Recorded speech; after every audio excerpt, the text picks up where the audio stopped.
السلام علیکم۔ بائک والے پہ خوش آمدید۔ اور کیونکہ بقرعید قریب ہے، چند ہی دن بعد بقرعید ہے، تو اس وقت سارے لڑکے جو ہے نا وہ خاص طور پہ کراچی میں وہ لگے ہوں گے جانوروں کی خدمت کرنے میں، نہلانے دھلانے ٹہلانے گھمانے پھرانے سے لے کر شو مارنے تک سارے کام ہو رہے ہوں گے، اور نہ سو رہے ہوں گے، نہ جاگ رہے ہوں گے، نہ گھر میں آ رہے ہوں گے، نہ نہانے آ رہے ہوں گے، نہ کھانے آ رہے ہوں گے، بس زیادہ سے زیادہ واش روم جانے کے لیے گھر میں جاتے ہیں لڑکے، اور اس وقت سارے لڑکے خدمتوں میں لگے ہوئے ہیں جانور کے،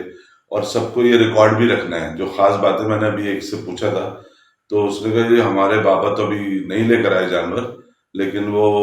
جو ہے نا عادل کے ابو لے آئے اور عاصم کے ابو لے آئے، اور جو میرا دوست ہے نا علی اس کے ابو بھی لے آئے، اور اتنے کا ہے اور اتنے کا ہے اور اتنے کا جانور اتنے کا، مطلب سارا ریکارڈ محلے میں کس کے یہاں کون سی گائے کون سا بکرا کتنے کا ہے، کون سا بکرا اور کون سی گائے اترتے وقت گاڑی سے چھلانگ لگا دی تھی، کس نے جو ہے چھلانگ نہیں لگائی تھی، کون آرام سے اتر گیا، کس کا جانور سیدھا ہے، کس کا جانور بہت کھرراٹ ہے، قریب نہیں آنے دے رہا، ٹکرے مار رہا ہے، لاتے مار رہا ہے، جو بھی بہرحال یہ سارے ریکارڈ بھی رکھنے ہوتے ہیں، اور یہ بھی پتہ کرنا ہوتا ہے آج کل ریٹ کیا چل رہا ہے، اور باہر بیٹھے ہوں گے اور پوری رات دوستوں کی محفل، اور خیر یہ بہت زبردست فیسٹیول ہے، اور اس کو اسلامی فیسٹیول کہہ سکتے ہیں آپ کہ قربانی ہم ظاہر سنت ابراہیمی ادا کرتے ہیں اور ان کی قربانی کو یاد کرتے ہیں، اور ہم جو ہے اس کوشش کرتے ہیں کہ ہم زیادہ سے زیادہ جو ہے نا بڑھ چڑھ کر اس میں حصہ لیں، لیکن یہ کہ اب ظاہر ہے کہ جتنا قربانی کا معاملہ ہے وہ اتنی بڑی انڈسٹری بھی بن چکا ہے، پوری ایک اکنامکس ہے یہ، لوگ سال بھر جانور پالتے ہیں، دیکھ بھال کرتے ہیں، پھر انہیں بیچتے ہیں منڈی مویشی منڈی میں لا کے، پھر اس جانور کی کو ذبح کیا جاتا ہے بقرعید والے دن، اور پھر اس جانور کی کھال جو ہے مختلف ادارے کھال وصول کرتے ہیں، جمع کرتے ہیں، پھر وہ کھال چمڑا بنتا ہے، ٹینڈری میں جاتی ہے، وہاں دھلائی ہوتی ہے، اس سے چمڑا بنتا ہے، چمڑے کی پروڈکٹس بنتی ہیں، سلائی ہوتی ہے، ایکسپورٹ ہوتی ہے، پورا ایک الگ سے ایک پیرلل اکنامکس ہے بقرعید، یہ جو قربانی والی عید ہے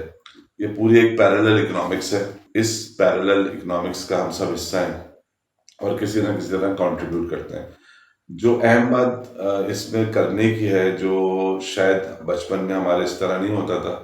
لیکن اب کیا ہوتا ہے کہ جانور ذبح کرنے کے لیے جو شخص آتا ہے جس کو آپ قصائی کہتے ہیں، نارملی وہ قصائی نہیں ہوتا چاہے پورے سال، لیکن وہ بقرعید کے دنوں میں قصائی بن جاتا ہے، اور اس نے کیونکہ بہت سارے لوگوں سے وعدہ کیا ہوتا ہے کہ میں آپ کے پاس صبح ہی کاٹ دوں گا، صبح آ جاؤں گا، نماز کے بعد آ جاؤں گا، تو وہ کرتا ہی ہے کہ دیکھیں بیسک فرق کو سمجھیں، کچھ آپ کے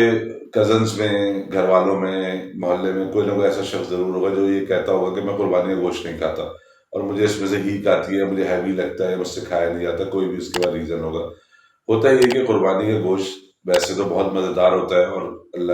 آپ اللہ کی راہ میں قربانی کرتے ہیں تو وہ اللہ قبول کرے آپ سب کی قربانی، وہ تو اس کی ایک الگ تازہ گوشت کی اور قربانی گوشت کی ایک الگ لذت ہوتی ہے،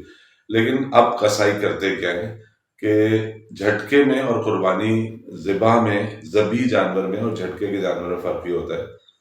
کہ جو شرعی طریقہ اسلامی وہ یہ ہے کہ آپ نرخرا اور شہرک کاٹ دیں اور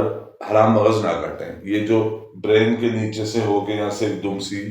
جو ہے وہ جانوروں میں بھی ہوتی ہے، پوری ریڑھ کی ہڈی کے اندر پروئی ہوئی ایک اسپائنل کارڈ ہوتی ہے، جب جانور کو آپ ذبح کرتے ہیں جو اسلامی طریقہ ہے، شہرک کاٹ دیتے ہیں اور نرخرا کاٹ دیتے ہیں، تو اس کٹی ہوئی گردن میں سے اس کا وہ تڑپنے لگتا ہے جانور، اور تڑپتے تڑپتے اپنا سارا جو بلڈ ہے وہ ڈرین آؤٹ کر دیتا ہے۔ بلڈ نجس سے اکبر، خون جو ہے نجس سے اکبر ہے، انسانی جسم میں، جانور کے جسم میں سب سے بڑی جو نجاست ہے وہ خون ہے، یعنی خون باقی نجاستوں سے زیادہ نجس ہوتا ہے، نجس سے اکبر کہتے ہیں خون کو، یعنی سب سے زیادہ نجس چیز، اس کو آپ جلدی کے چکر میں جب حرام مغز کاٹ دیتا ہے، قصائی چھری لیتا ہے، آپ نے دیکھا ہوگا آدھی ذبح کی گائے رکھی 2 منٹ بعد وہ چھری اٹھاتا ہے اور حرام مغز کاٹ دیتا ہے، جیسے ہی حرام مغز کٹتا ہے پورا نروس سسٹم آف ہو جاتا ہے اور بلڈ ڈرین آؤٹ ہونا بند ہو جاتا ہے، یعنی جانور کے جسم کا خون نکل نہیں پاتا سارا، اور جب خون نہیں نکلتا تو خون مسلز میں رہ جاتا ہے، یعنی گوشت میں رہ جاتا ہے، پھر جب آپ اس کو پکا کے کھاتے ہیں یا اس کو سونگتے ہیں یا اس کو تھوڑی دیر رکھتے ہیں اس میں سے اسمیل آتی ہے اور وہ ہیوی بھی ہو جاتا ہے۔ حکم یہ ہے کہ آپ ذبح کریں، حرام مغز نہ کاٹیں، بڑے جانور کو 20-25 منٹ تڑپنے دیں، اس میں پانی ڈالیں، اس کو ٹھنڈا ہونے دیں، جب وہ پورا ٹھنڈا ہو جائے پھر اس کی کھال اتاریں۔ بکرے کے ساتھ یہ ہے کہ آپ بکرے کو 10-15 منٹ کے لیے چھوڑ دیں، 10 منٹ میں بکرا ٹھنڈا ہو جاتا ہے، سارا بلڈ ڈرین آؤٹ ہو جاتا ہے۔ یہ جو جلدی کے چکر میں آپ کی قربانی کے جانور کو ذبح کر کے جھٹکا کرتے ہیں، یہ بہت غلط طریقہ ہے، اس کا دھیان کریں، قصائی کی جلدی کے چکر میں اپنی قربانی کو خراب نہ کریں، اپنی قربانی کے جانور کے گوشت کو خراب نہ کریں، کیونکہ پھر کھانے میں مزہ نہیں آئے گا، اور وہ غیر اسلامی طریقہ ہے حرام مغز کاٹنا۔ پرانی باتیں، ہمارے محلے میں ایک گروپ ہوتا تھا، تلنگے منچلے اور شوخیلے لڑکوں کا، اور وہ کسی بھی جگہ پہ، کسی بھی موقع پہ، کہیں بھی کسی کے ساتھ کوئی بھی مذاق کر سکتے تھے، اور بہت ہی زندہ دل اور بہت ہی انتہائی مطلب full of energy, full of joy وہ گروپ تھا۔ ان میں سے جو گروپ لیڈر تھا، ان کے بڑے بھائی نے پیسے دیے ایک بقرعید پہ اور کہا کہ جی یہ 4 بکرے لے آؤ۔ تو انہوں نے کہا یار ایسا کرتے ہیں، گاڑیوں یا بائکس پہ نہیں جائیں گے، بلکہ ہم چلتے ہیں بس میں یا کسی رکشہ ٹیکسی میں، اور وہاں سے پھر جو سوزوکی ہم کریں گے جانور لانے کے لیے، اس کے اوپر چڑھ کے بیٹھ کے آئیں گے، یعنی کہ گرل پہ لٹک کے، جو جنگلے والی سوزوکی ہوتی ہے اس کی جنگلے پہ لٹک کے۔ خیر وہ چلے گئے، وہاں سے بکرے بھی لے لیے بہت اچھے۔ ایک صاحب اور تھے جو انہوں نے بتایا کہ وہ قریب ہی کہیں رہتے ہیں، ان کے گھر کے پاس، جانتے نہیں تھے وہ انہیں، وہ اپنے پوتے کے ساتھ آئے ہوئے تھے، ان کا ایک بکرا تھا، ان کو بٹھا لیا اور ان کو آگے بٹھا دیا سوزوکی میں، خود لٹک گئے پیچھے، اور پورے راستے شور، گاڑی والوں کو یہ سائڈ کرو، اور جتنا شور ہو سکتا تھا انہوں نے کیا۔ نیپا چورنگی پہ اس وقت فلائی اوور نہیں بنا تھا، تو بڑا ٹریفک جام ہوتا تھا، راؤنڈ اباؤٹ ہوتا تھا یا سگنل ہوتا تھا شاید، تو خیر وہ وہاں پہ ٹریفک پھنس گیا۔ انہوں نے کہا ہم مین وہاں سے نہیں جائیں گے، شارع پاکستان سے، ہم ادھر نکلیں گے یونیورسٹی روڈ پہ، ابوالحسن اصفہانی روڈ سے، اور وہاں سے پھر ہم یوں جائیں گے، راستہ صحیح ہے۔ نیپا پہ ٹریفک جام ہو گیا، جو اس گروپ کے لیڈر تھے وہ اتر کے انہوں نے کہا میں نکلواتا ہوں ٹریفک۔ ان کے پیچھے ان کا چیلا نکلا، یعنی دوسرا گروپ میں دوسرا ممبر، اور وہ نکل کے آگے گیا، اور پھر آہستہ ایک ایک کر کے سب اتر گئے، اور سب نے دھڑا دھڑ جلدی جلدی ٹریفک نکلوانا شروع کیا کہ جلدی سے نکلیں۔ تھوڑی دیر بعد ان کو ریئلائز ہوا کہ یہ جو ہم جتنا ٹریفک ہم نے نکلوایا ہے، اس میں تو کوئی 1 کلومیٹر کا ٹریفک نکل گیا، تو ہماری سوزوکی بھی چلی گئی۔ اب یہ سوچنے گیا اس کو ڈھونڈے کیسے، نہ کوئی نمبر، نہ کوئی عطا، نہ پتہ، نہ سوزوکی والے کا پتہ، نہ ان صاحب کا پتہ، اور وہ سوزوکی چلی گئی۔ خیر منہ لٹکائے پورا گروپ گھر واپس پہنچا۔ گھر پہنچ کے بھائی نے پوچھا ہمیں بکرے کہاں گئے؟ انہوں نے کہا خرید تو لیے تھے لیکن یہ ہوا۔ اس پر جو ہے وہ ڈانٹ پڑی کہ نہ پوچھیں،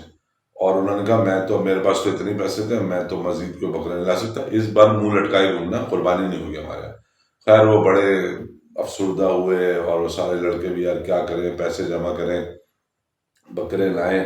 کیا ہوگا عید پہ، کیا ہوگا، اب ہم قربانی عید والے دن کیا کریں گے، ہمارے تو قربانی نہیں ہوگی، تو ہم منہ لٹکائے دوسروں کو دیکھیں گے ان کیا قربانی ہو رہی ہوگی، اور ان کیا ہو رہی ہوگی اور ہمارے یہاں نہیں ہوگا۔